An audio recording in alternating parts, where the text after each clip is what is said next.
Hey, hey, hey, Lisa. Hello. How are ya? Fine. I thought I was going to be late. We are straight up 8 o'clock. Oh, well, whatever time it is. We're straight up at the hour. So you are good. Oh, I was actually on a call with Dorinda talking about a project we're working on together. So I know she'll be right on. And then the package, if you need something different, Lisa, than what I sent over, just let me know. I'm happy to make revisions.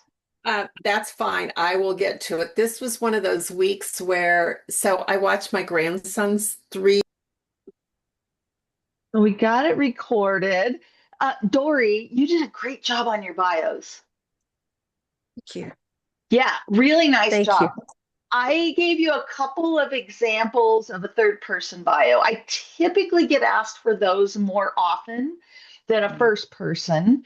And yours will be super easy to convert. Like for the 50 word bio, I gave you two options to consider using, Okay. and it'll be easy to translate. So what's really nice Okay. though, I would save off that document in a bio folder that said first person bios, and then I would do a save as third person bios and then, you know, make those adjustments. This is one of the big mistakes I made early on in my speaker journey is I never saved all the weird like stuff I either like really bizarre asks. I thought no one's ever going to ask me for that again. And guess what they did? And or any kind of formatting or whatever. I didn't save that stuff off. I have a huge file of it now. So just be sure you it's not throwaway work. You're absolutely going to need it and make that save for the third person. Okay. Yeah. Um, we'll get started. The first, well, I'll give you a little sneak peek. So, um, sneak preview for this week's homework is going to be to establish your price. We're going to talk about that. I'm also going to share with you some ways to get the value up. So I call this the value options. I've got a document I'll share with you, and you'll create your own. And then this is the week you create your additional resources document. This is where you you will sell on the back end versus selling from the stage. And I'll show you an example of what that looks like. And then just I'll tell you here in a minute is a salt and pepper exercise, and y'all are gonna do it. And you're gonna need salt and you're gonna need pepper, but we'll talk about that here in a minute. I just want to quickly have a conversation around last week's homework. So, Dory, how did it feel creating those bios? Was it clunky? Was it comfortable? Did how did it feel? Well, I did a little bit of this with Lisa, and so for me, it was pretty.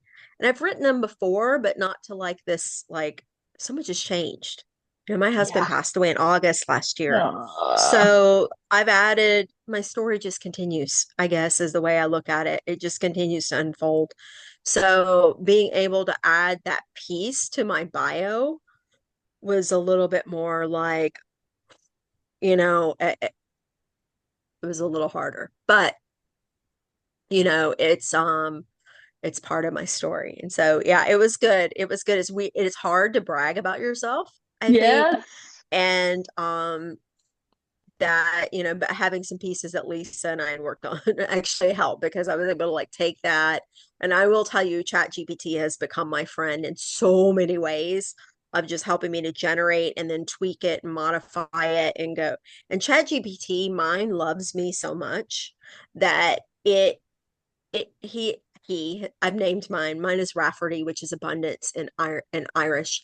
And so I don't know. It helps me that he's like able to help me generate things and brag about me a little bit more than I can myself. So I love that. I have a question about that. And the first thing I would say, just be careful of the tells. So here's what I noticed in your proposal write-up, a lot of dashes. So I knew right away yes. Chat GPT was used for it. The other thing is Chat GPT will use phrases like in today's world or Yeah. things like that. So if you ever read it and you're like, I would not naturally say that to someone, take it out because it will be really obvious that ChatGPT was used. So be careful of the Okay. tells. Your bio did not feel like Chat GPT to me. That felt like Dory. I And so, tweaked a lot of it. Yeah, I tweaked a yeah. lot of it and I was like, and I actually kept coaching it as well.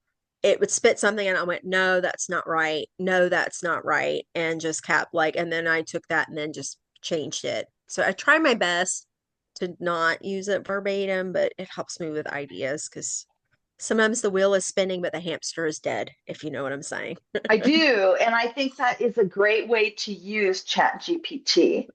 Yeah, Be cautious of the tells because will you do. don't want that to sneak into your content.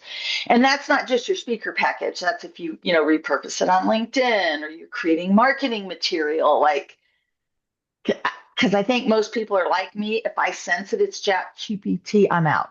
Like I won't even Yeah. read it anymore.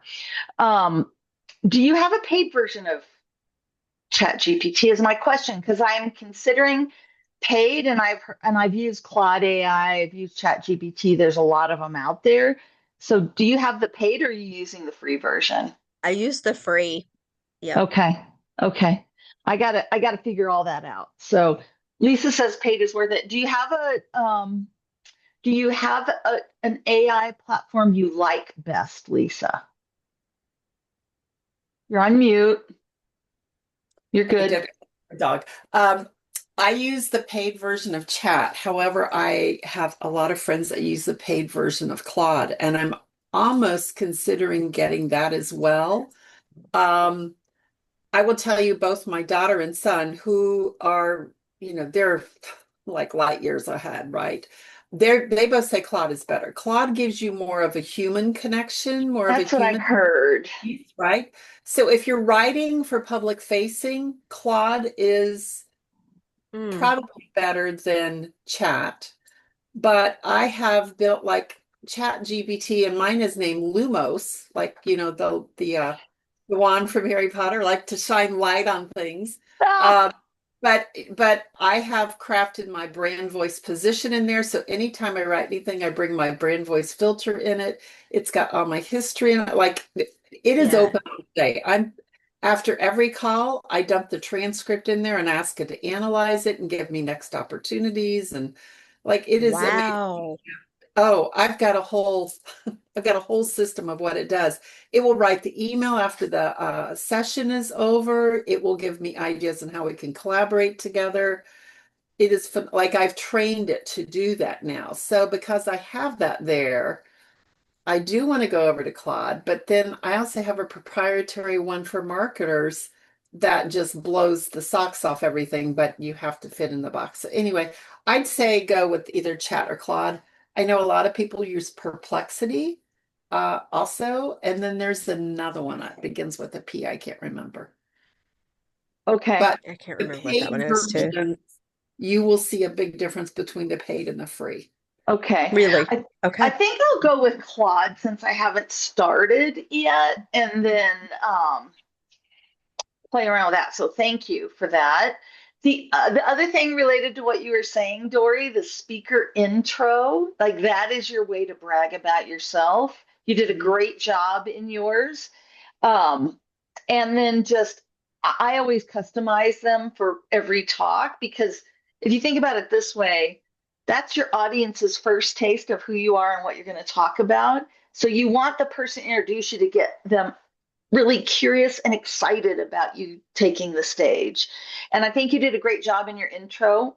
My coaching would be, edit, edit, edit.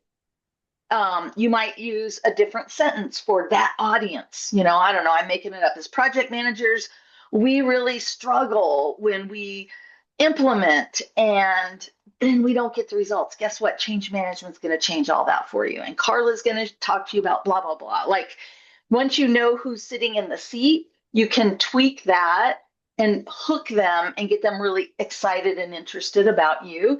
And you're not saying it, they're saying it. So Okay. Thank you. yeah, just something to think about. How did it go thinking about your speaker reel? Like, what are you thinking will be your plan for creating your reel? I'll start with Dory. Um, so I'm from LaGrange and I know someone who has several venues here in LaGrange. And I saw him last night and I said, I need to get on your calendar because I want to talk to you about potentially using one of your stages.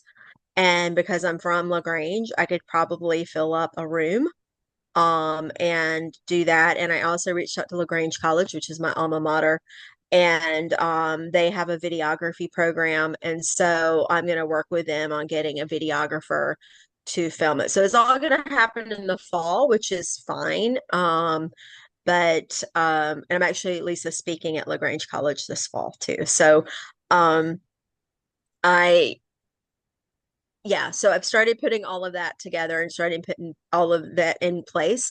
But I also thought about too was getting another place in Atlanta just to get pictures of me on stage in different outfits to kind of intertwine with it where I'm not actually speaking. And I have a friend who's a photographer. So just finding a place to do that, which should be pretty easy, I think, and doing that. So I yeah. love all of that. And then when you are speaking at the college, make sure you get video footage of that as well, because then Okay. you can take the footage from the event that you're going to create, and you'll have footage from the college talk, wear something different than you wear for the first one.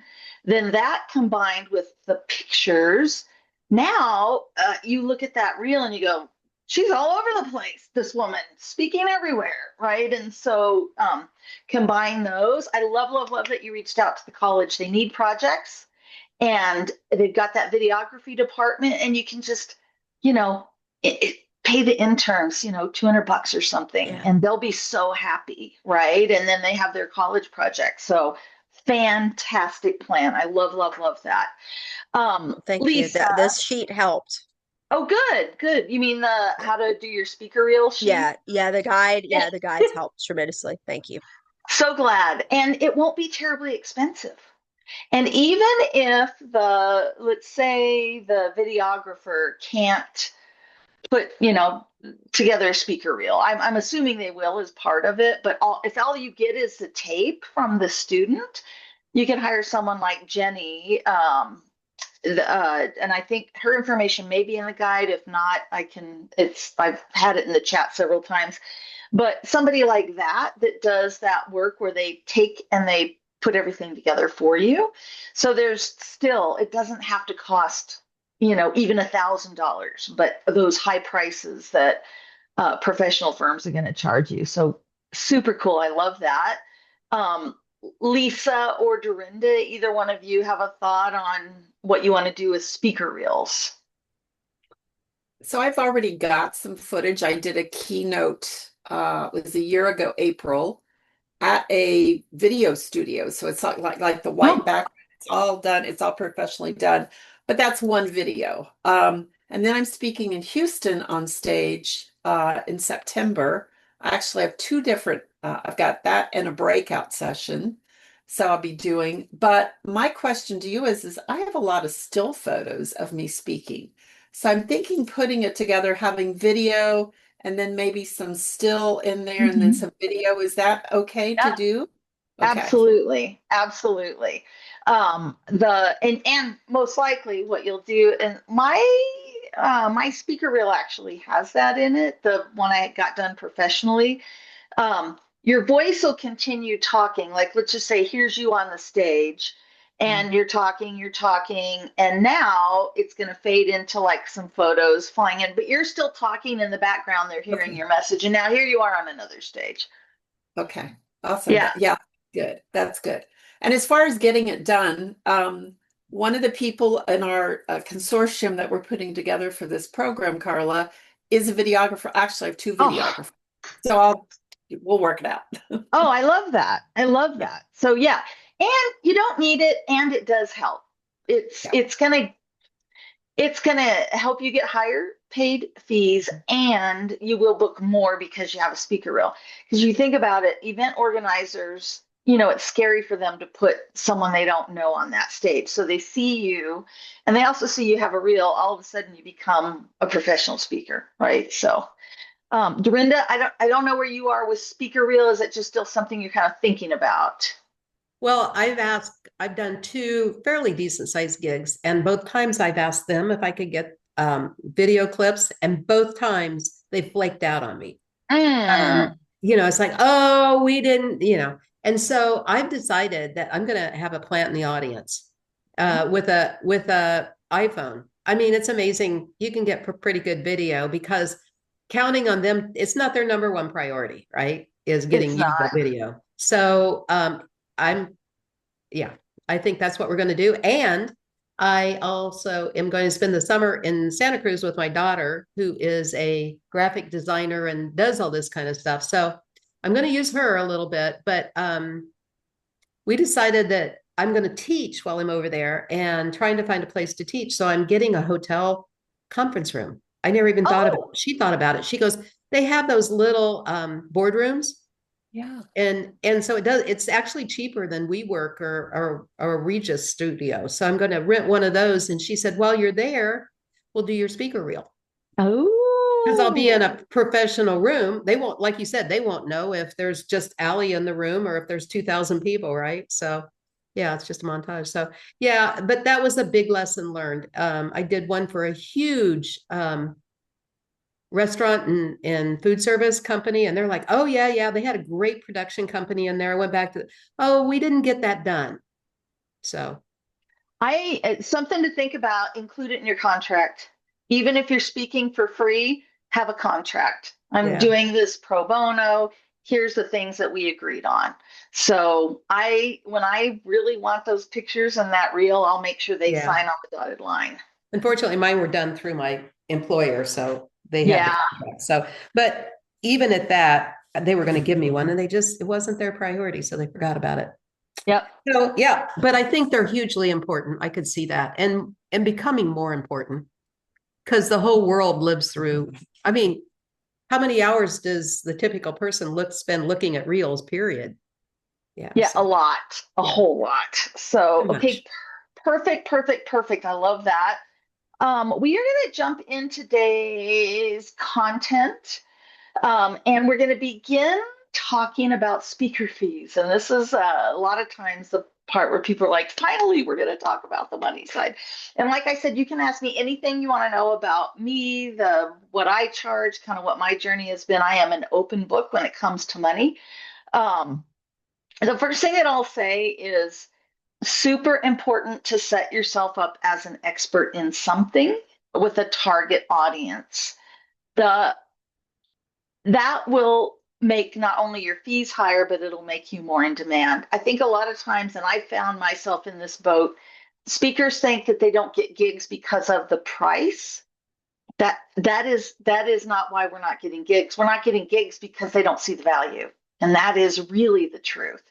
If someone sees the value, your price becomes a secondary conversation.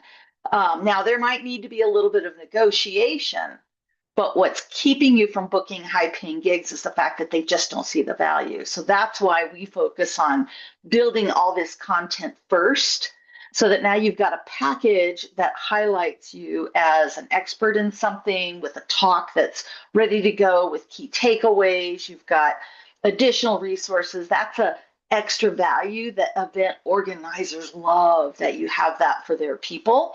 And so now having this pricing discussion is not as front of mind for our event organizers, because once they decide they want you, right? And so your price kind of starts to be that secondary thing. I would love for you to have a price in mind and being very, very specific about how much you're going to charge. I did not do this well in the beginning. And I'm gonna give you two ways to have the conversation. They're very contradictory and both work. So um, one of the things that you can do is you can just ask them, what is your speaker budget? Now, I have done that and gotten fees higher than I probably would have charged.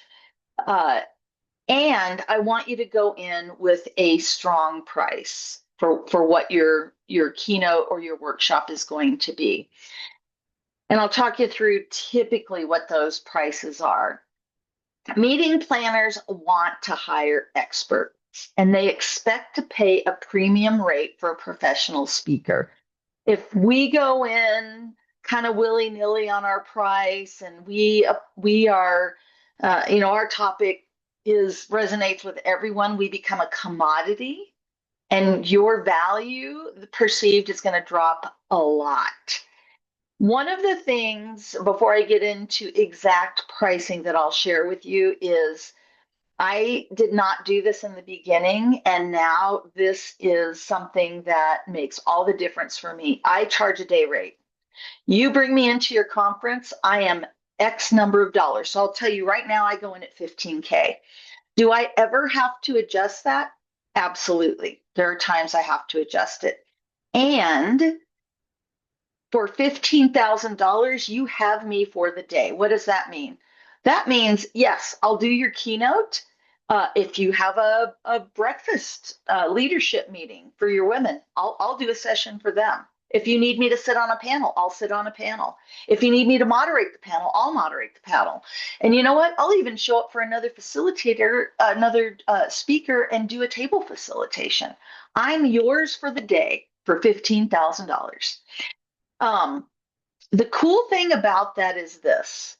The event organizers are like mind blown, right? I did a talk last year in Texas, and I got on the phone with the event organizer. I was referred by someone else. I said, my rate's, 15 grand. It's a day rate. Here's what that means. She goes, are you kidding me? And I said, no. She goes, would you do a leadership talk in the morning for our key leaders? I'm like, absolutely. And she goes, well, we have a women's. She goes, gosh, I feel terrible. I feel like I'm overusing you. I said, no, I'm yours for the day. She goes, well, we have a women's group. Would you do like a fireside chat with them and then like before dinner? I'm like, yep, I'm yours all day. She goes, Carla, why don't you lead with that when you like are got your content out there? And I said, well, maybe I need to do a better job of that. She's like, this is amazing. And they plugged me into 3 places. Guess what? I made more connections. I was stickier. By the time I got on the stage, people knew who I was. And she was happy to pay $15,000. The other thing I asked for is for a free seat at the conference for my executive assistant. And she was happy to do that. So I flew Janice down with me. Janice took video, Janice took pictures, Janice networked in the different breakouts. So that's another thing that you can ask for is a seat. What Dorinda's talking about is beautiful because get someone with a video, get someone with a camera in that audience. They're going to take pictures of you on the stage. They're going to take pictures of audience reaction. I can show you one of my videos. This is another thing that I recommend you do is where, you make those after event videos. And one of the things that I teach y'all in this program is get to your hotel the day before, go to the room. Like I want you walking in the room you're going to speak at because they're going to be setting it up and stand on that stage. Get the feel for the stage, walk around, look out at the audience, imagine people sitting there. And there's a couple reasons I want you to do this. So imagine the people sitting there. Imagine yourself being wildly successful at the end. They loved it. They left with transformational takeaways over on the side when you come off stage, and they are going to the next session. People are lining up to talk to you. Like this is an amazing event. And feel the room, get the feel for the room. I always imagine what's going to happen if my PowerPoint suddenly dies. Okay, no problem. I'm good. I'm here. I know what I'm doing. And so when Janice was there, I didn't realize she was taking these pictures, but she took pictures of me. And there's one in the reel where I'm going like this on the stage. Like you can tell I'm just kind of getting the feel of it, But your extra person can take pictures. They can they'll hear other conversations. They don't know she's your executive assistant. So when they're in those breakouts, she chooses what breakout she goes to. She hears conversations about the keynote that morning and all of those things. So this day rate is fabulous, and you can add things. The other thing, so here's what I do with a day rate. For my $15,000 day rate, plus 2 nights hotel. So I will pay for my own ticket. I like paying for my own ticket. If it so buffer onto your day rate, count in, you're going to buy your ticket and you're going to pay for your own meals. Here's why that's important. I hate Southwest. I'm not flying on Southwest. I have status on American Airlines. I can get the exit row. The seats are bigger and more comfortable. Just because you want to save money, Mr. Event Organizer, I'm not shoving my ass into a Southwest flight and, bumping along the highway for 4 hours to get to your event. I'm going to fly what I want to fly. So I don't have to have that conversation with my event organizer. Same thing with dinners. When Janice and I went to Texas, we ate at Fleming's and we had a nice glass of wine. I don't want to eat your buffet. I don't want to, go to a cheap steakhouse. I want a nice dinner with a glass of wine. I'm speaking in the morning. I want to feel refreshed and I want to enjoy a good meal. And I don't want to explain to you why I went to Fleming's or if I had a glass of wine. It's none of your damn business. So I like a day rate and I'll fly what I want to fly and I'll eat what I want to eat. Now, I also pay for my own Uber back and forth to the hotel if it's pretty close.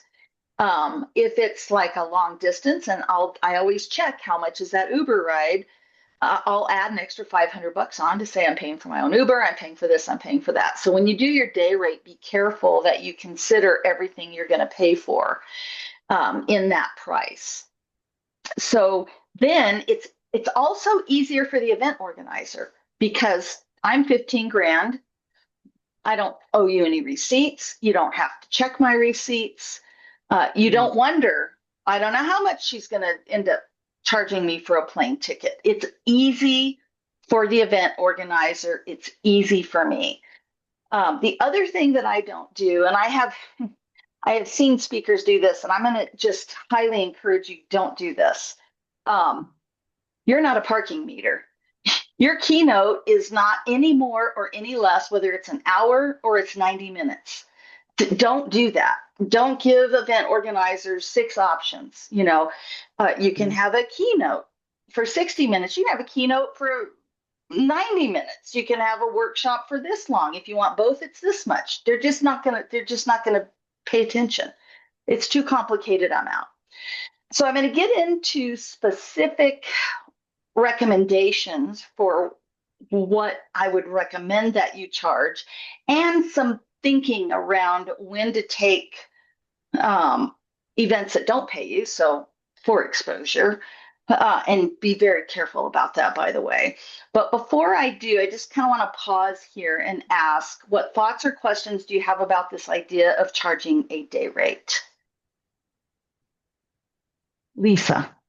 I love the idea because there's no back and forth of, oh, what are we going to do? Like what it does, it's perceived value just shoots off the charts, I think is one thing, is they have the capacity and they are so expert. They're not coming in with one can talk, right?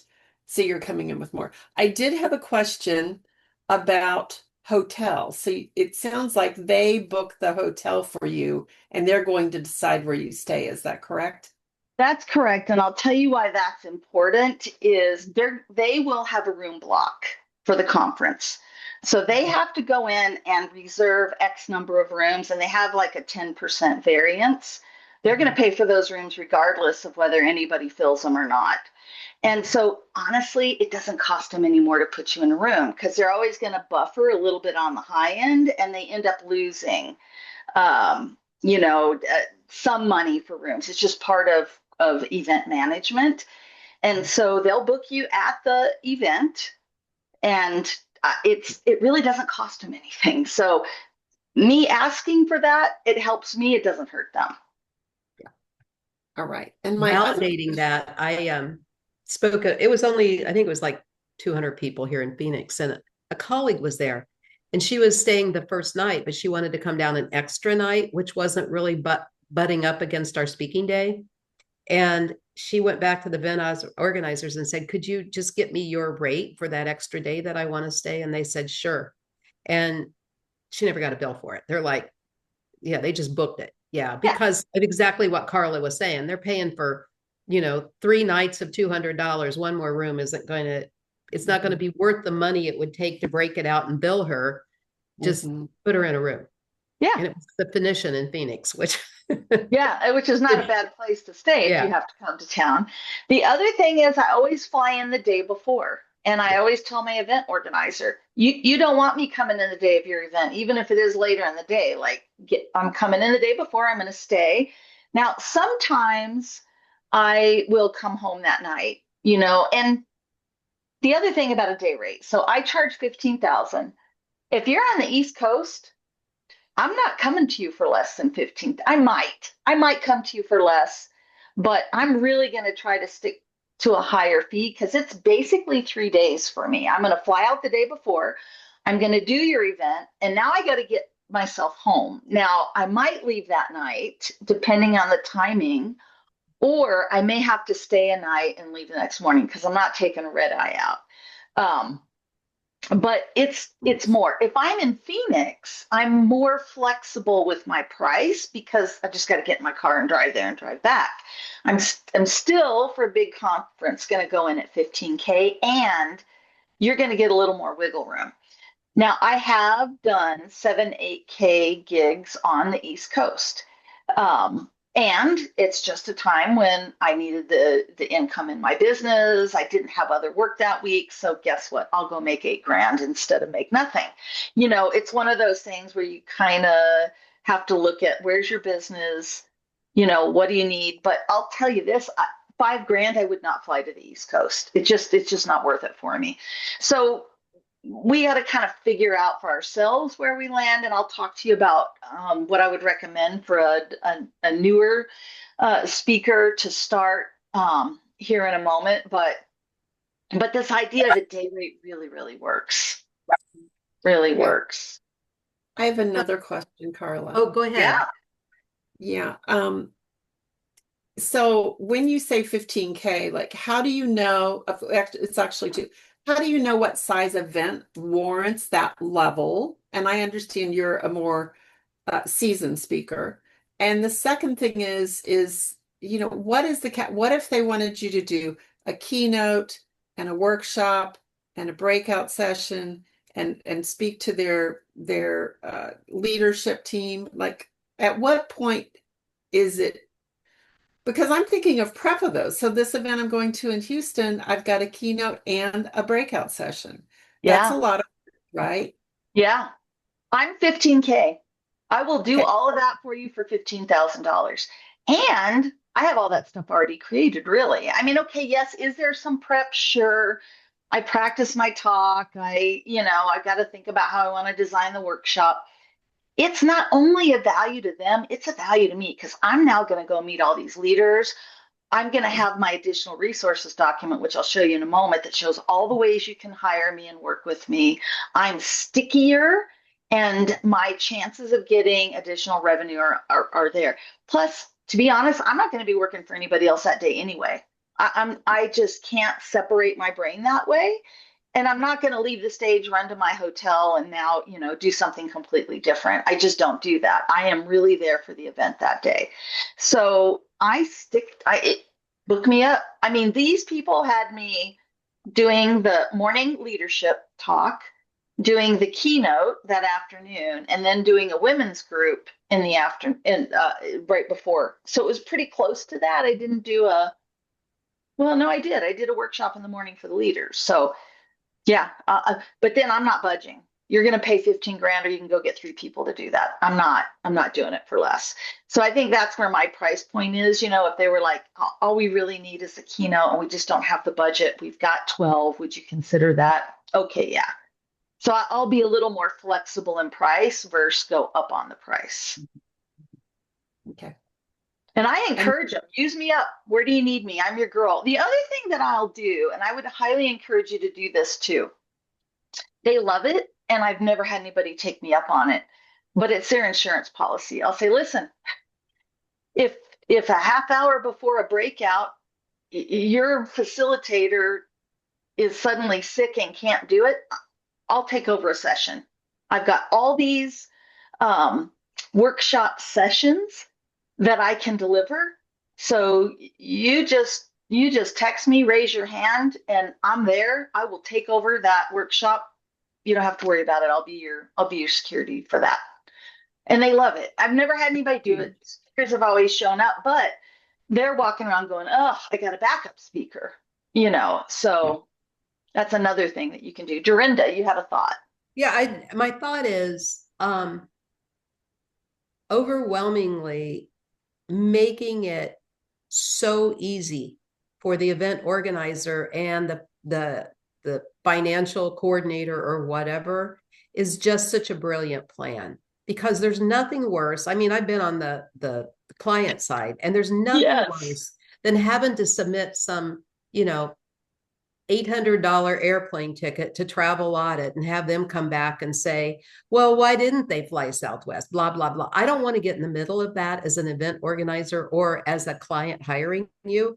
And so if you say this is what it costs, that's really easy. I don't have to track it. I don't have to look at your mileage and say, well, I think it was 12 miles to the airport, not 14. And I mean, it's just wasted time. And I think it makes it so much easier.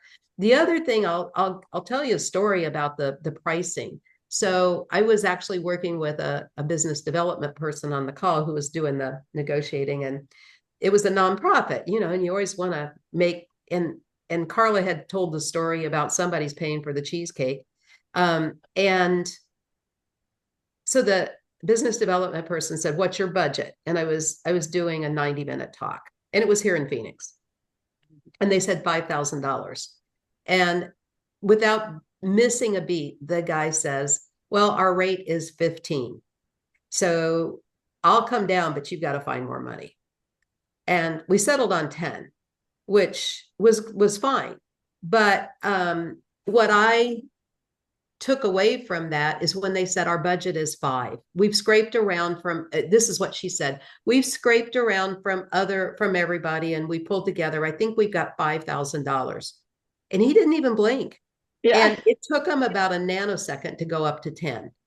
I would have just said, oh, okay, $5,000, let's do it for that. And I would have left money on the table.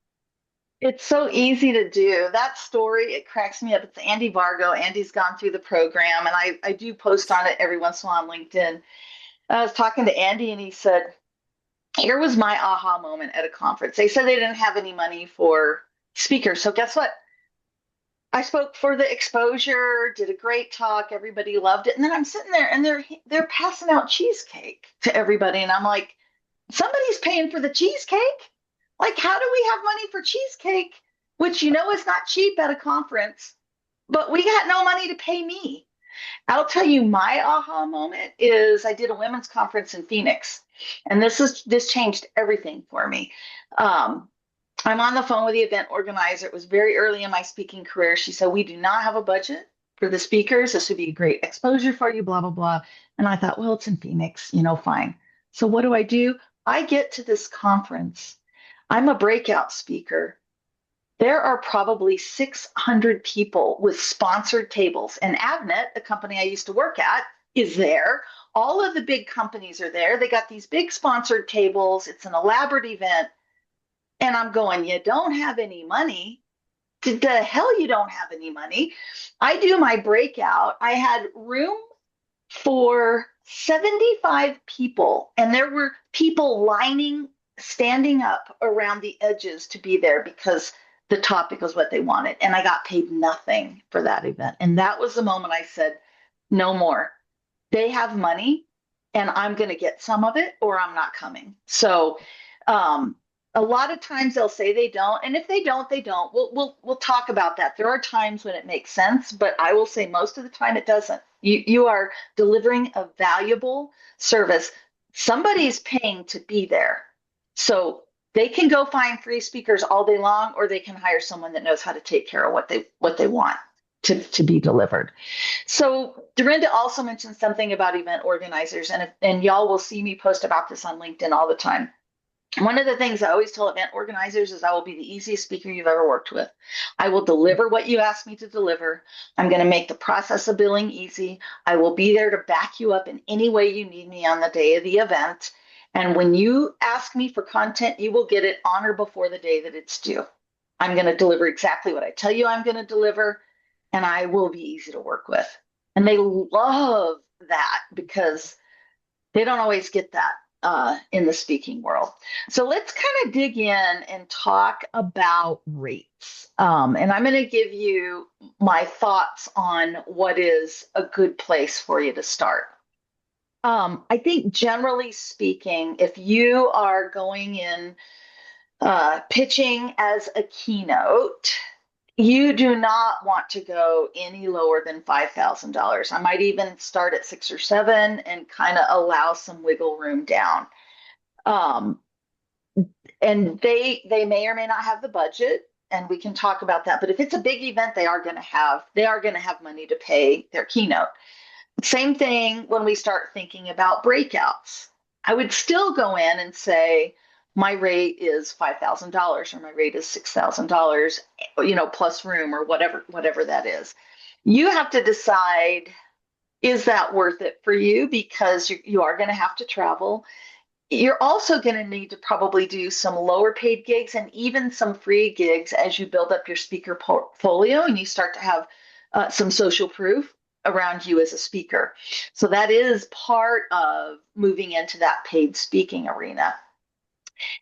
When we think about pricing, and I kind of want to go just high level through what goes to an event organizer's mind when it comes in to prices. If you ask somewhere between $1,500 and $2,000, they're going to go, this is an amateur. This is a new speaker.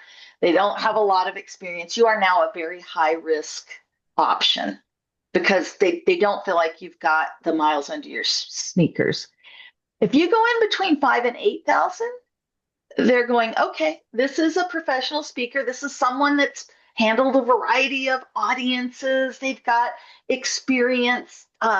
You're suddenly not a risk. Same person, same experience. But if you're asking $5,000 to $8,000, they don't feel like you're a risk. They feel like, yeah, you've got some speaking chops.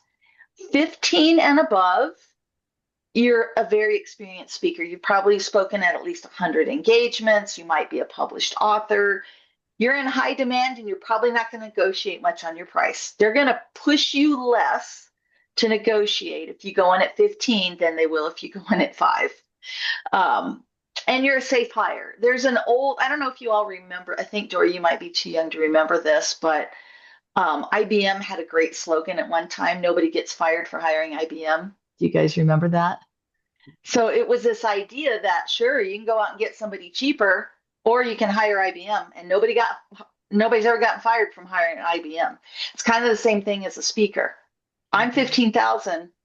Do you want me to come in and take care of your audience and people are going to be patting you back at the end, or do you want the $3,000 speaker and you might get fired for it?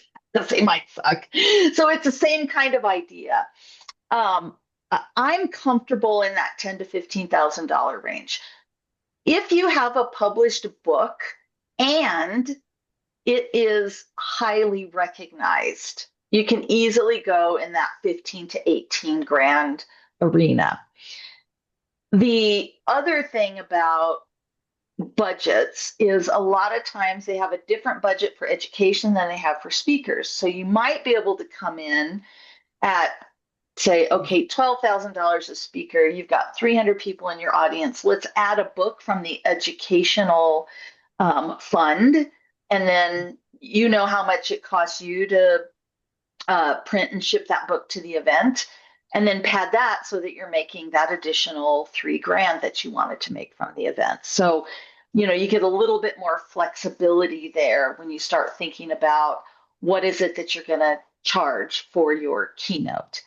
I do want to give you a little bit of guidance on rates for nonprofits and employee resource groups.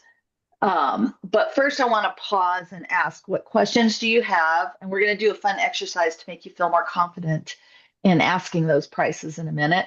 But What questions do you have about pricing? Where are you thinking about being at pricing? How is this landing for you? So I have a comment on it, and I'm a sucker for nonprofits because I want to help them out. You know, they're doing good for the world, and I want to help them out. And I had one person that was the CEO of a nonprofit and said, don't ever forget, nonprofit is not an operational model, it's a tax status. And we're running a business just like a profit business. And that was an eye opener for me.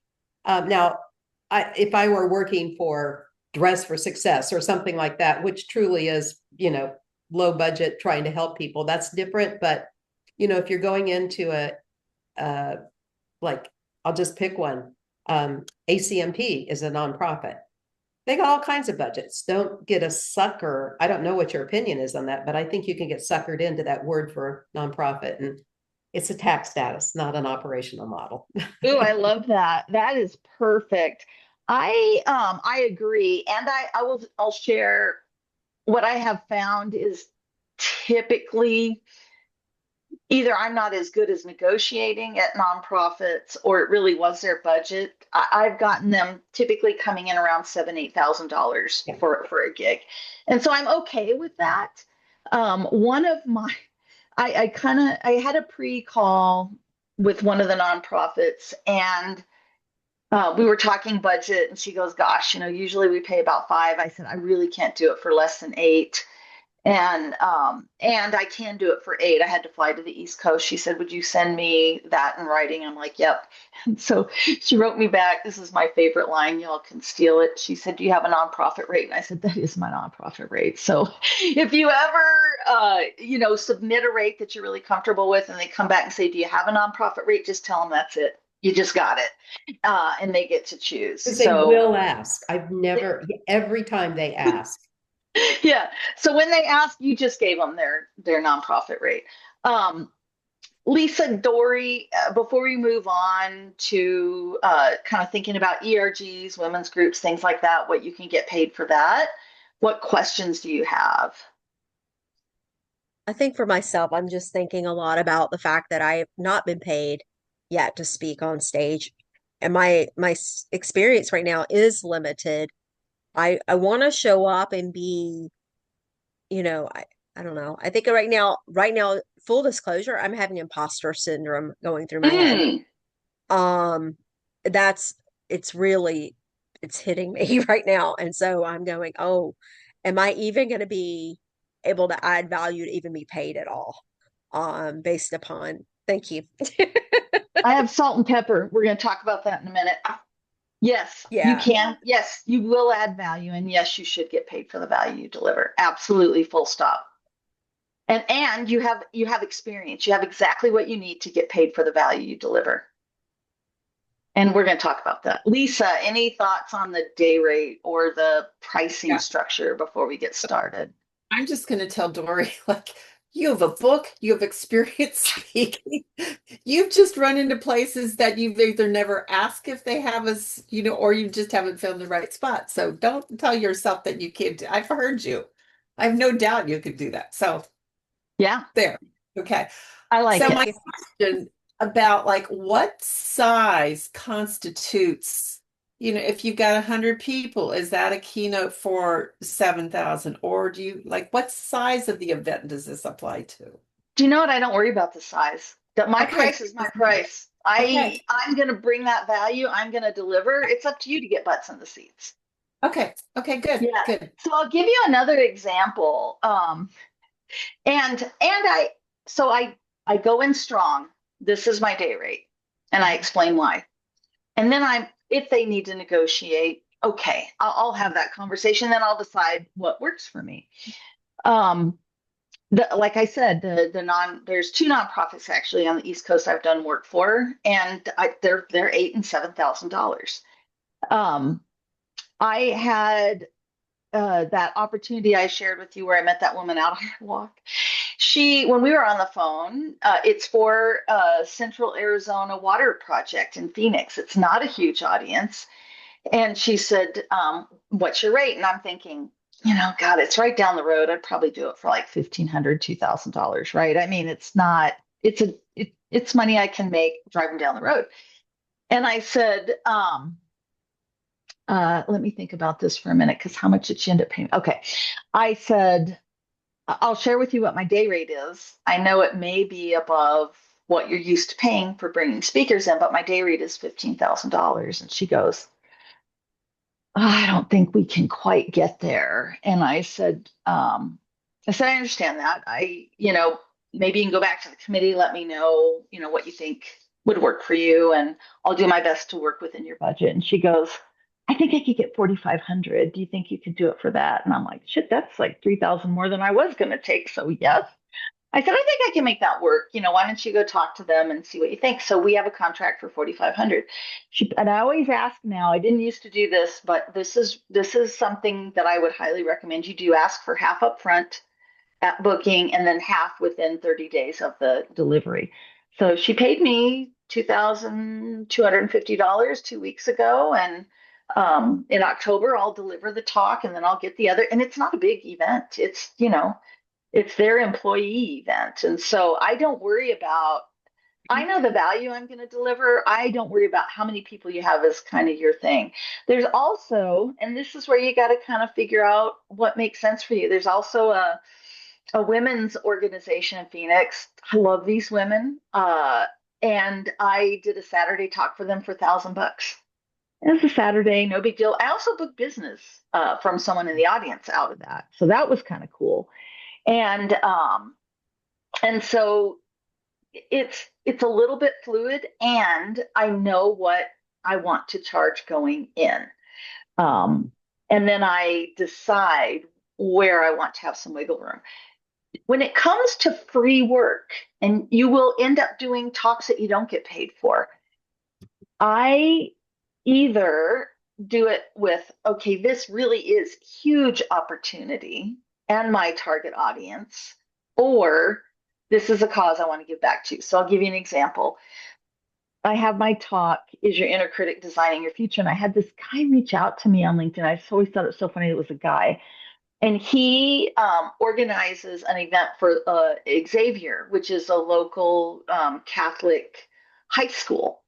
And he said, I just feel like you would be such a great speaker for our girls. Like, we've got these juniors and seniors, they're going out in the world. And he goes, Carter, we don't have money for it. I'm just going to tell you that up front. And I'm like, I am in all day long for high school girls. Like, I will do Is Your Inner Critic Designing Your Future? How many times do you want it a year? Like, I just have a heart for those girls. So I have done that for them for free because that's my give back. I made a conscious choice that this will be something that I do speaking for free. The other event that I've recently done speaking for free, which was amazing in so many ways, is, are you all familiar with the Chief organization? So Chief is a organization for executive women, like high profile entrepreneurs. And I did a talk for them. Done 2 talks for them, and both of them were a 1-hour workshop on getting paid to speak and designing your speaker one sheet. And I get over 100 women on each of those workshops. My second workshop, over 50 of them connected with me on LinkedIn. They're super active in my feed. I had one of them go through Get Paid from the Stage, and that was a $3,200 session. And so I got paid for that. And that I would do again, right? So that made sense for me. So what I'm going to say is, people are going to reach out to you all the time and say, oh, this would be great exposure. Oh, you're going to meet people, blah, blah, blah. Yeah, you're either going to pay me for it or I'm not doing it, unless I make a very deliberate decision that I want to give back, or this really is my audience and it is worth it to me to do it for free. The other reason you might consider doing an engagement for free is to get that speaker reel, to get those photos, to get testimonials that are going to on social media, right, that you can use and repurpose. And so in the beginning, probably going to need to do some free gigs. And I would tell the event organizer, happy to do it in exchange. So this is where I want you to start thinking about value exchange. In exchange for what? A testimonial that you put on LinkedIn, adding me to your program so that I'm one of your sponsors. And we're going to look at some additional resources here in a minute that you can ask for. There's all kinds of things you can ask for. So make it a value exchange, not just a free talk. All right. One other thing I want to cover with you before I jump into questions and then the content around the additional resources and your value options is virtual gigs. So virtual gigs are tricky. And I'm way more flexible with virtual gigs because I'm just going to sit in my she shed for an hour and it would be money I wasn't going to make anyway. I have gotten up to $5,000 for a 30-minute gig though. So it's not that you can't make the money. I would say it's harder to make the money. Generally speaking, I go in at $1,500 for a 1 hour presentation to an association, a women's group, anything like that. ERGs are enterprise resource groups, and every large corporation has them. They'll have a women's group, they'll have a Hispanics group, they'll have a young professionals group. They typically don't have a big budget. I generally I can make $500. Sometimes it's like $250. So Arizona Public Service Company is our local utility company. I do talks for their women's group about 3 times, well, 2 or 3 times a year. They're $250. They have $1,000 budget for the year. They just don't have the budget to bring in more people. But guess what? There's people on those calls that need change management support. There's people on those calls that may want coaching. And so you are getting that, that interaction with people and getting in front of people. So that's my general guidance on virtual, kind of what you can kind of expect to get paid. So before we jump into this exercise, any questions about pricing, my recommendations, kind of where you think you're going to land? I do love the day rate, and I've already been sitting here in my head, of course, creating like different. I love that you said going ahead and having like these modules and these things already done, where you have like this toolkit already with you that you can say, what do you need? I got it right here, and I'm ready to pull it whenever you need me to do that. So that's got me thinking about going ahead with each talk and building some different things around it so that I have Yeah. something that just kind of is a spin-off of those. So I like that. Thank you. Yeah. And some things you can do that don't require prep is I'll sit on a panel. Do you need me on one of your panels? Or I can moderate a panel. That doesn't take a whole lot of prep either, right? So when it comes, here's what I'm going to ask you all. When it comes to your speaker fee, what number are you thinking you will land on as you're having this conversation with an event organizer? I'm going to go around the room. So I'm going to start with Lisa. What's your number? What's your day rate? My day rate, I'm going to start at 10. Okay. Dory, what's your day rate? I'm embarrassed, but No. I think probably like 8. Okay. 8. Dorinda, what's your day rate? Oh, you're on mute, gal. 5, but I'm not traveling.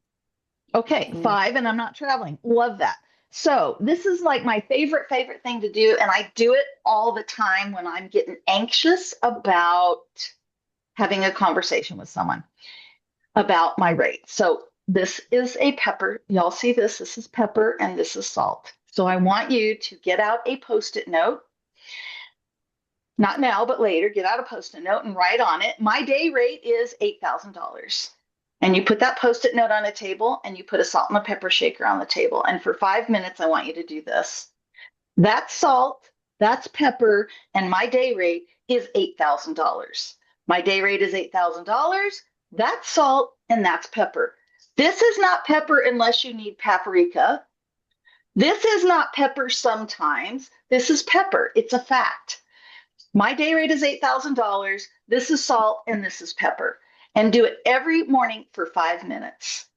I will do this in a car on my way to meet a client in person. And I'll go, there's a red car, there's a green car, and my hourly rate is $250 because I am a kick-ass change management consultant. There's a red truck, there's a black car, and my hourly rate is $225 or $275, whatever it is I've decided it's going to be. It turns it into a fact. It makes it less wishy-washy. And I would do this right before I got on a call with an event organizer, because that event organizer is going to say, what's your price? And you're going to say, my day rate is $8,000. And then you're just quiet because it's just a fact. That's what it is. Then let them react to your rate. Let them ask you questions. And you can share for that day rate. Here's the options that you have to use me. I'm yours for the day. And they say, well, what if we don't need those things? My day rate is still $8,000. I am there for the day to serve you. You decide how you use me. Right? I'll tell you, Carla did this. I took the class before and she did this. My current employer, there was a bunch of us that they wanted us to do some consulting. And so they came in very generously and offered us $75 an hour. And this, I'm an employee, but still an incremental $75 an hour. And I said, I'm sorry, for you, my hourly rate is and always has been $150. Oh, okay. And it went to $150 just like that. But they came in, and if I hadn't done salt and pepper, I'd have probably gone, okay, it's better than nothing. I'm sorry. Yeah. It's so transformational. So I really appreciate that, Carla, because it saved me money. It works. It really works. Yes. And it gets you like feeling like, yeah, that's right. My day rate's $8,000. You know what I mean? So yeah, it definitely works. And it's just a bit of a mind shift. So your homework for this week includes defining your day rate, defining for ERGs, for workshops, what's that rate going to do? And then do salt and pepper every morning for 5 minutes. I'm telling you, it sounds crazy. It will make a difference. I do want to show you some more of your homework, and then we'll save some time at the end for questions. And I want to start. Yes. ERG stand. What does ERG stand for? Employee Resource Group. So it's Okay. all those, DEI groups, Hispanic groups, young professional groups inside of those big organizations. Okay. All right. Thank you. Yeah. So we're going to talk about value options next. Now, this template is, I'm actually not going to pull up the template. I'm going to pull up the example because a little bit different than all of the other templates. The example is the template. In other words, when you pull up value options, this is exactly what you're going to see. And I'm going to say customize it for you. I very rarely will send my value options. I have sent my value options to event organizers, and I typically use it pulled up in the side screen during my negotiation conversations. Value options is a way to get to a value agreement that works for both of you. So if they say, gosh, I know your fee is $8,000. All we really have is $6,000. You can say, you know what? We've got some creative ways that we can make sure that my value stays whole and you stay within your budget. So things like this. I'll give you a discount of $250 for each unique recommendation you post within 15 days of the event on my LinkedIn. So you know what? We can reduce the price down $1,000. I need you to commit to at least 4 LinkedIn recommendations from event organizers, executives that are in attendance. Maybe you can ask them right after my talk. I'll give you $500 off if you promote my program. I won't do it during my talk. I'm going to ask you to promote that program for me at the end, and we'll reduce the cost. Book me for next year, and I'll give you money off of the event. Give me a testimonial, a video testimonial. Agree to do that. I'll give you money off. Give me a table out in the hallway or next to the book thing where I can sit for the rest of the day, greet your participants, and talk about my other services. Include me as a sponsor in your book, in your sponsor book, $1,000 off for that. You could say that video and professional photos that you're taking are worth $1,500 to me. Include that in my contract, and we can reduce the rate. I do have a book. It's a terrible little flimsy book. It's not terrible. It's not anything special. But order my book. Here's what it is. Give me a membership to your association for a year. If it's like a group of event organizers, I'll get in the chat and mix it up. So there's lots and lots of ways, and these are just some ideas. Like y'all can add to this. You can use these exact. You actually, when you pull this up, it's going to look exactly like this. All you got to do is change this, change the ribbon, put your name instead of mine. And then I do a little something like this. If I send it to them, I'll say, okay, like here, that free pass for my assistant, right? Lisa, ask them to put your book in the on-site in their online bookstore. That's another value you can ask for. And so like I'll give them an example. Hey, this selection would be worth a $2,750 discount towards your speaker fee. And so the thing of it is you don't want to be a discount speaker. And so what you're saying, instead of, yeah, I'll take your $6,000, is let's talk about a value exchange that's going to make that work for both of us. And if they say, cool, $8,000, still ask for some of this stuff, right? Doesn't mean that you can't. Just be really cognizant of what value are you guys, I did so many talks where I didn't ask for anything. There were videographers there were photographers there. I didn't even ask for LinkedIn recommendations after the event. I just didn't do it. And I left a ton of value on the table. So for your value options, build this out this week with what you want to include for value options. And at a minimum, have this handy so that you're ready to have that conversation when they ask for a lower fee, so that you've got good value exchange going. Questions about value options, Dorinda? And it's kind of backward value options. So let's say a nonprofit that you care. I'll just use your school. So if the school says we want you to speak and you do a workshop for them, and you can legitimately say that that workshop would have been a $5,000 workshop. Yep. Can you get them, and this may be a tax question, but can you get them to give you a contribution receipt for $5,000? You know what I'm asking? I do. It is a tax question. I've asked my bookkeeper and he says, yeah, no, you can't do that. Now, Okay. that's my tax guy. Another tax guy might give you a different bit of advice.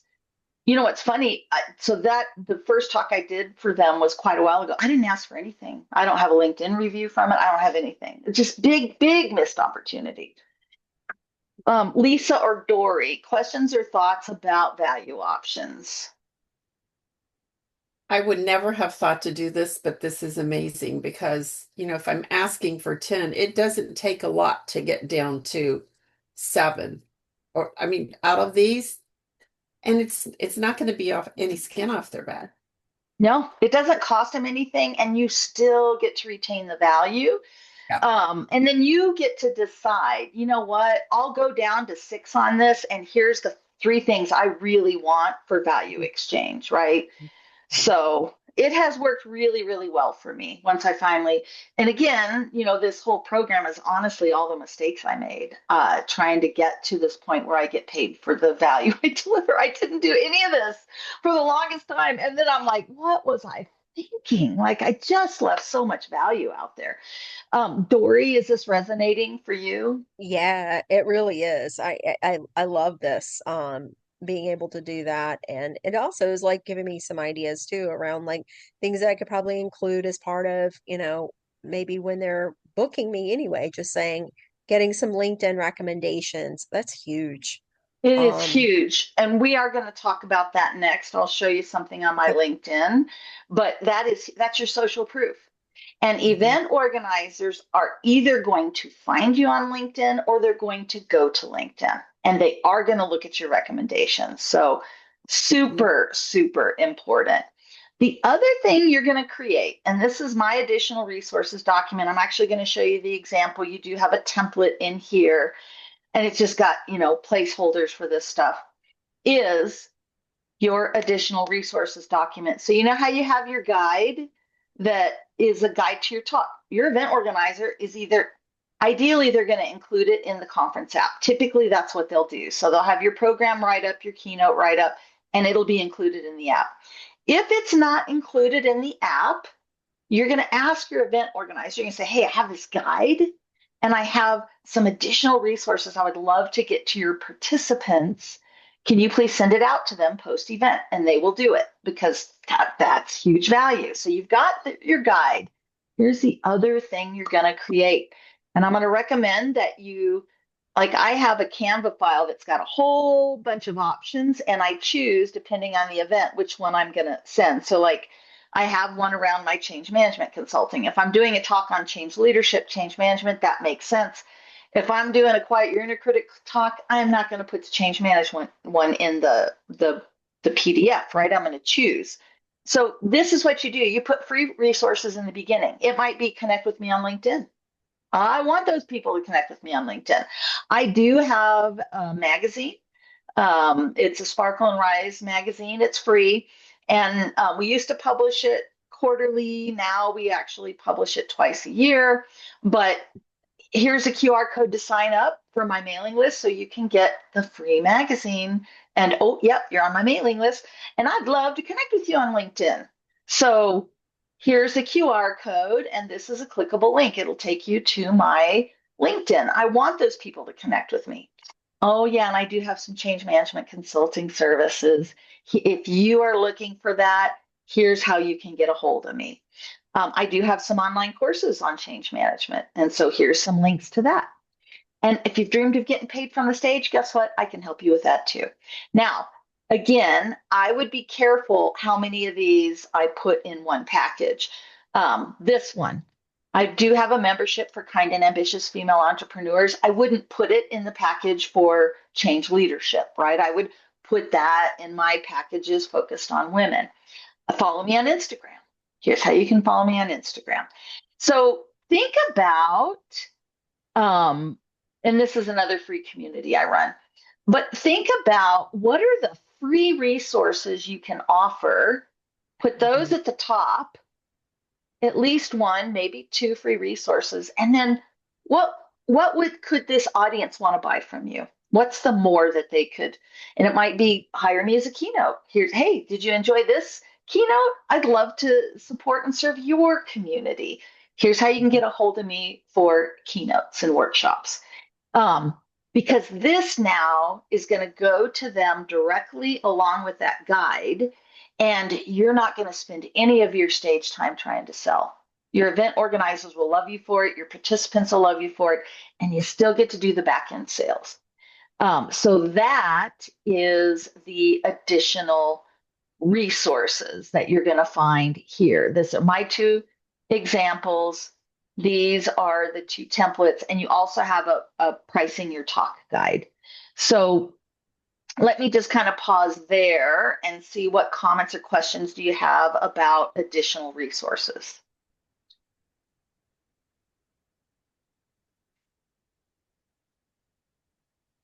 Remind Anybody? me how you delivered that resource guide to them and get their Yeah, email. How does that work? I download this as a PDF. And Right. I give it to the event. So I tell the event organizer, if you have a conference app, include these two PDFs with my talk, my guide, and my additional resources. If they don't have a conference app, I say to the event organizer, I have a guide that gives them all the key takeaways from the talk, and I have some additional resources for them.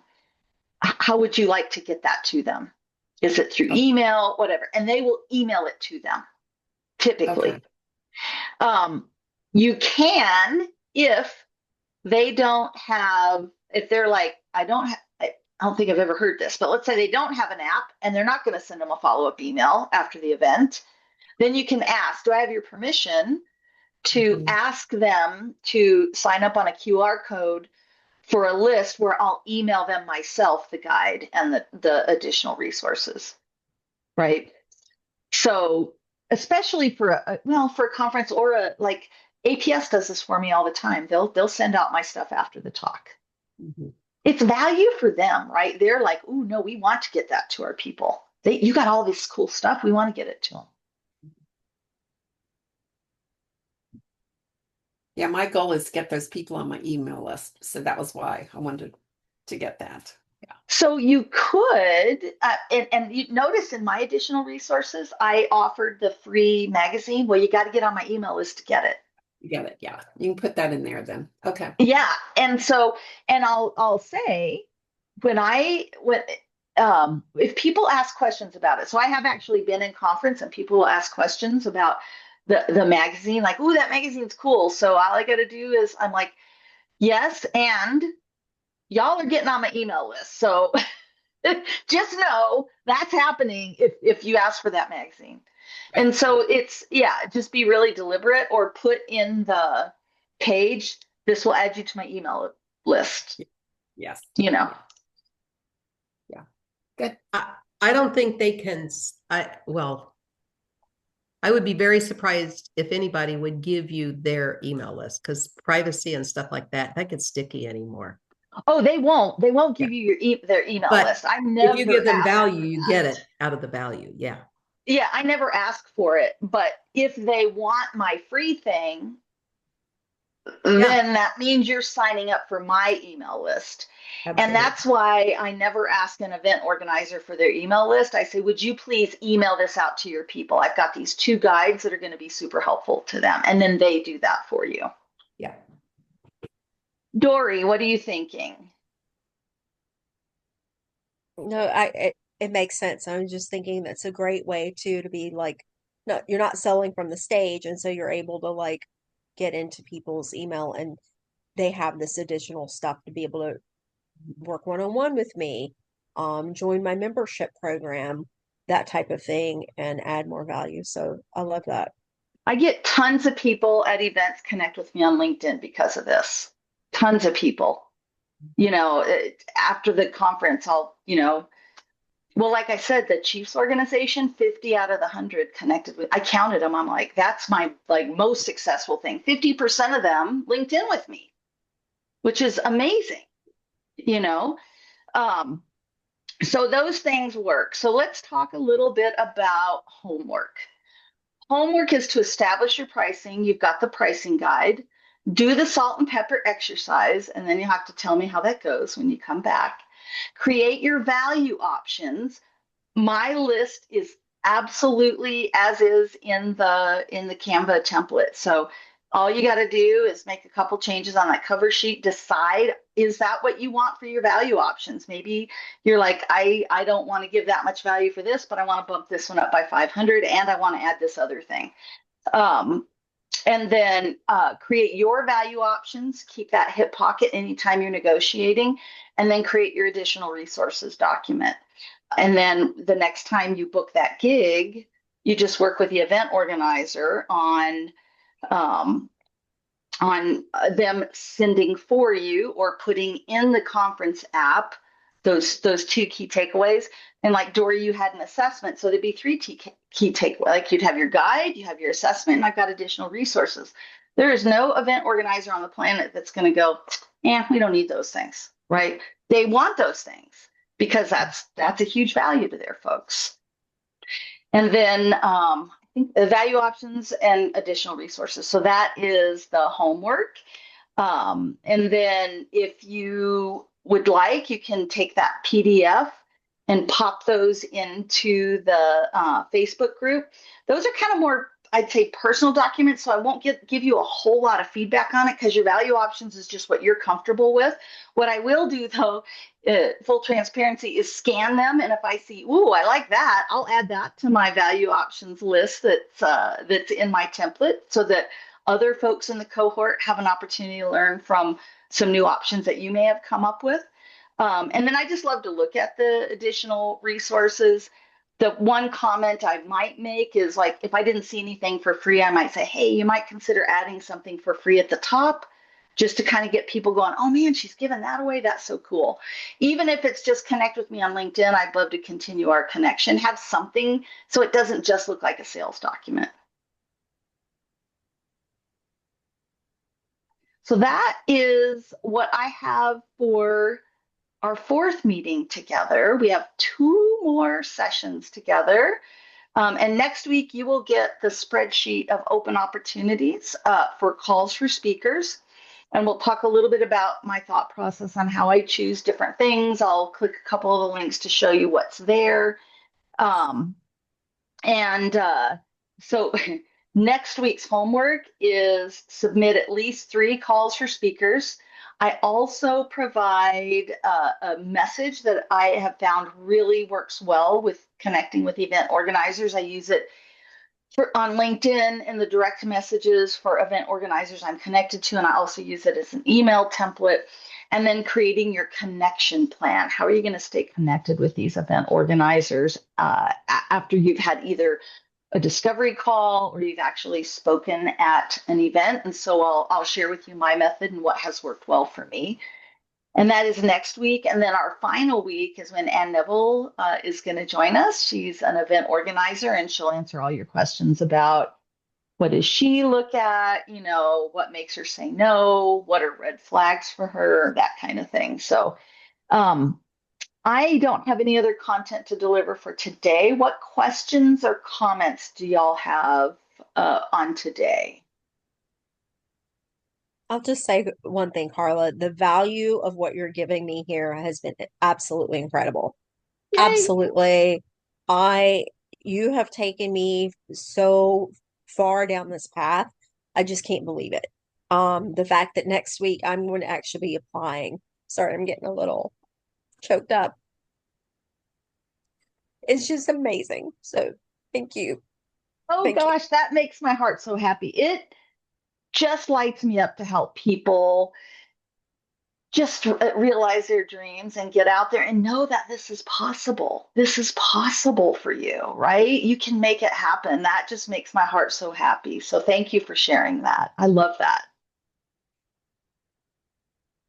And I love hearing that too. Yeah, I'm very excited because this talk I'm giving in September, I keep talking about. I've got to work. I've got the slides are due at the end of July, or at least part of the concepts of them. And I'm really digging into that. And I'm thinking if I'm doing this work, I'm going to do it and put it on this, and then be the traveling roadshow for this. So Yeah. the message is timely. I was first working on what I would be with my book, but the book's not written. So why wait for that? Let's do one until the book is written and fund my book, right? Yes, 100%. One thing that you said, Dory, that I do want to very quickly, I forgot I was going to do this for you, is this. Having those LinkedIn recommendations matters. It matters a lot. And you can repurpose them in posts, you can put them on your website. I did not do this in the beginning, and now I do. After you speak, if someone comes up to you and says, that was a fantastic talk, thank you so much, connect with them on LinkedIn, and then click this little button and ask them for a recommendation. It makes it so, oh, it's not that little button. It's this one. Ask for a recommendation. You're going to choose them. You're going to choose how they're a client of yours, whatever. And then they get this, you say, LinkedIn recommendations go a long way to social proof. Thank you so much for sharing your experience at my workshop. It would mean so much to me if you would leave a LinkedIn recommendation. And about 20% of the time, they will actually do it. So here's why that's important. I have 60 LinkedIn recommendations. No one is going to look at all 60 of my LinkedIn recommendations. What they are going to do is say, holy crap, this woman's got 60 LinkedIn recommendations. And they're going to look at the first 5, 10 recommendations. I have recommendations way back on work that has nothing, I mean, it's like my Lean Six Sigma work. I'm not doing that right now. But look at this. This is a vice president programs at the Nonprofit Alliance, and she's talking about the work I did. CEO at the Nonprofit Alliance. She's talking about a presentation that I did. Lilith, love, love Lilith. Lilith's a chief member. And I actually spoke for her a long time ago, and she went through Get Paid from the Stage. And so she talks about working with me. And this is a person who was at the Rising Leaders Summit for the Nonprofit Alliance. She loved my talk. She connected with me. I asked her for a review, and boom, we got this. Carrie, you may notice a similar last name to Dorinda. So Carrie went through Get Paid from the Stage. She did a recommendation for me. So if someone is thinking about Get Paid from the Stage, what do they see? Oh, she actually is a speaker. Oh, she apparently knows what she's doing because people like it. And oh, here's a recommendation on the program. And so even though they're not exactly the same, they are related. Another recommendations, these are all from the program. So you all are going to get a note from me, a recommendation or a request at the end of this session to please leave me a recommendation on Get Paid from a Stage because it matters. It makes a difference. I didn't used to ask for this. And so I didn't have this. Social proof matters. And you can get beautiful recommendations and then repurpose them because they're out in the public domain.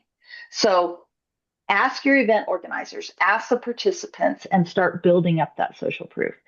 Dorinda, any thoughts from you before we end? The one thing I want to just kind of build on, the comment was made earlier, and that is, Carla, I appreciate everything that you're sharing. And I also appreciate the fact that you do it from a growth perspective. You're not doing it from a scarcity perspective. And there are so many people that are, well, I'm not going to give you my template because that's my secret sauce. And the very fact that you look at it from, no, well, and Carla, you're your secret sauce. And if you can help others, it advances you. And there are so many people that don't address that. And so I really want to recognize that because it's unusual and I appreciate it. Oh, thank you. That's so kind. I always say this, I'll give you anything I have. Really, like to tell And you you how do. I design workshop. In fact, I don't think I have, I want to double check before I say this out loud. I don't have any bonuses in this week. But like last week you had the model release and stuff. Next week, I think it's in next week's class, I've got a workshop design. Here's the other thing. You can take any class or any talk and turn it into a workshop. They're actually easier to deliver than a talk because you teach a little bit, they do a little bit of work, they tell you what they learned, and they hook to the learning. But yeah, anything I have is I'm happy to share. So thank you for that, Drinda. That makes me happy. All right. Anything else? We're edging up to 9:30. I'm happy to stay on if you have questions, and I want to make sure I finish on time. So anything else from the group? I'll just say my boss is staring at me. Oh, So is it your Carla knows what I'm talking about. Today is cleaning lady day, and I don't know if any of you do this, but I have to clean my house before my clean lady cleans my house. So I'm delinquent. So You're so cute. Yeah, no, I'm good. Anything from you, Lisa? Wrapping up. I'm good. I'm good. Okay. Dory, you I'm good? good. Thank you. Okay, yay. All right, y'all. I'll see you next week. Have a good week, and I'll be looking in the Facebook group for those additional resources and your value options. Thank you. Bye, y'all. Bye.